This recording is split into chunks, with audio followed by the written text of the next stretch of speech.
झारखंड के मुख्यमंत्री हेमंत सोरेन की पत्नी कल्पना सोरेन झारखंड मुक्ति मोर्चा को मजबूती देते हुए तेजी से राज्य की ताकतवर नेता के रूप में उभरी हैं।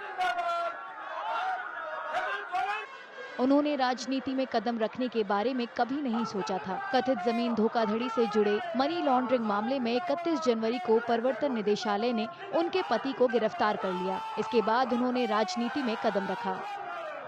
पब्लिक लाइफ में आप आ चुकी हैं, कितना मुश्किल हो रहा है। आप एक माँ भी है, घर संभालना, पब्लिक लाइफ कितना अलग डिफरेंट ये एक्सपीरियंस है। देखिए, डिफरेंट कुछ एक्सपीरियंस नहीं है। मेरा परिवार 4 जन 15, 10 अब लाखों करोड़ों में है, तो परिवार ही है। संख्या ज्यादा है तो जिसके लिए मेहनत थोड़ी ज्यादा करनी होगी। बस मैं तैयार हूँ। राजनीति में आने के बाद उन्होंने खुलकर बीजेपी की आलोचना शुरू की। उन्होंने बीजेपी को अत्याचारी बताया, जो विपक्षी इंडिया ब्लॉक को नष्ट करना चाहती है।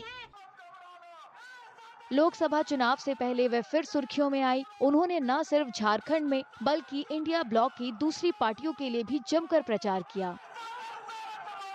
आज जिन लोगों का ये इतना बड़ा षड्यंत्र रचा गया है, जिसकी वजह से उनको जेल का रास्ता दिखाया गया है, इसी से ये पता चलता है कि कितनी नीची घटिया सोच है ऐसे लोगों की, जो दिल्ली में तो जरूर बैठते हैं लेकिन दिल्ली वालों के अंदर दिल धड़कता ही नहीं है। क्यों? क्योंकि यहाँ बेचारे आदिवासी, दलित, अल्पसंख्यक, जिनको ये लोग कीड़ा समझते हैं, उसके वजह से इन्हें लगता है कि हम इनके साथ कुछ भी कर सकते हैं। जुलाई में कल्पना के पति हेमंत सोरेन की जेल से रिहाई और फिर से मुख्यमंत्री बनने के बाद उनकी राजनीतिक गतिविधियां परवान चढ़ी। उन्होंने लगातार जोर दिया कि अपने नैसर्गिक स्वभाव की वजह से आदिवासी अत्याचार के आगे नहीं झुकते हैं। उनकी इस सोच का राज्य में कई लोगों पर खासा असर पड़ा। आशीर्वाद बनाए रखिएगा। लड़ेंगे, जी जान से लड़ेंगे, लेकिन झुकेंगे नहीं, क्योंकि झारखंड कभी झुकता नहीं है।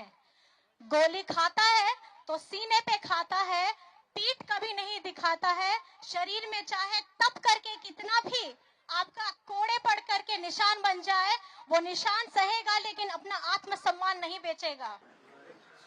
कल्पना ने जून में गांडेय सीट पर उपचुनाव में अपने निकटतम प्रतिद्वंदी बीजेपी के दिलीप कुमार वर्मा को 27,000 से ज्यादा वोटों से हराया था। ये उपचुनाव लोकसभा चुनाव के साथ हुआ था। इसके बाद उन्होंने पीछे मुड़कर नहीं देखा। उन्होंने विधानसभा चुनावों से पहले लगभग 200 रैलियों को संबोधित किया, जेएमएम में नई ऊर्जा का संचार किया और खुद को पार्टी के मुख्य चेहरे के रूप में स्थापित किया।